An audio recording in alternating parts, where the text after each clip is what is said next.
বন্ধুরা, সমস্ত সবজি ধুয়ে তুলে নিয়ে এসেছি। আর সবজিগুলো অনেকগুলো হয়েছে, দেখো। এতগুলো রান্না করলে অনেকটা তরকারি হয়ে যাবে। তো সবগুলোই সবজি কেটে নিয়েছি।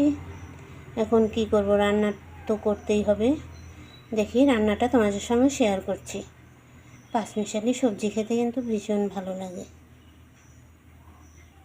তো দেখো বন্ধুরা, আমি এখানে গোটা তেজপাতা দিয়ে দিলাম, আর এই যে পাঁচফোড়ন দিয়ে দিলাম ফোড়নে। আর এখন সবজিগুলো ঢেলে দেব। তো সবজিটা একটু বেশি হয়ে গেছে আজকে, সবজিগুলো ঢেলে দিচ্ছি। খানিকটা লবণ দিয়ে দিলাম,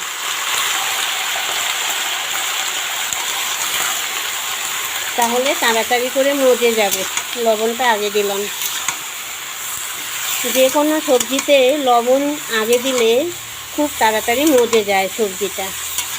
আর হলুদটা দিলে সহজে সিদ্ধ হতে চায় না, সেই জন্য সবজি দেওয়ার সঙ্গে সঙ্গে লবণটা দিলে ভালো হয়।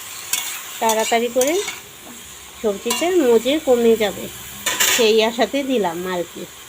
তো এখন আমি এর মধ্যে দিয়ে দেব হলুদ গুঁড়ো,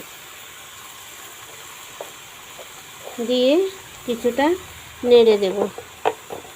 নেড়ে আমি ঢাকা দিয়ে দেব। এই দেখো, খানিকটা হলুদ গুঁড়ো দিয়ে দিলাম। মিষ্টি কুমড়ো আছে বলে হলুদের কালারটা সেইভাবে বোঝা যাচ্ছে না। মিষ্টি কুমড়োটাও তো হলুদ রঙের। তো আমি এটা এখন ঢাকা দিয়ে দেবো। দেখো, ঢাকা তুলে নিলাম। এখন কিছুটা কাঁচা লঙ্কা দিয়ে দেব। এই দেখো, কাঁচা লঙ্কা কেটে রেখেছি। আর কাঁচা লঙ্কাটা আমরা একটু বেশি খাই, সেই জন্য একটু বেশি দিয়ে দিলাম। তো ঝাল হলে ভালো লাগে খেতে। সবজিটা আবার ঢাকা দিয়ে দেব, আর একটু মজে যাক।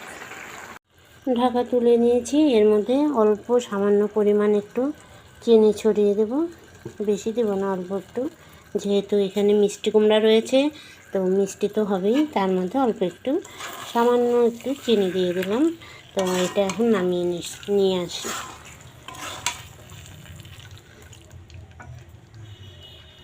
তো বন্ধুরা দেখো, তরকারিটা খাবার জন্য রেডি হয়ে গেছে। আর এই সবজিটা রুটি দিয়ে খেতে ভীষণ ভালো লাগবে। তো রাত্রিবেলা রুটি করব, সেই রুটি দিয়ে খানিকটা রেখে দেব, রুটি দিয়ে খাওয়া হবে। আর এখন ভাতের সঙ্গে খেতে দেব সবাইকে। তা চলো, ভিডিওটা আমি এখানেই রাখছি। আমার পাঁচমিশালি সবজিটা তোমাদের কাছে কেমন লাগলো একটু কমেন্টে জানিও। আজকের মতো বিদায় নিচ্ছি। ভালো থেকো, সুস্থ থেকো। আবার নতুন কোনো ভিডিও নিয়ে তোমাদের সামনে চলে আসবো।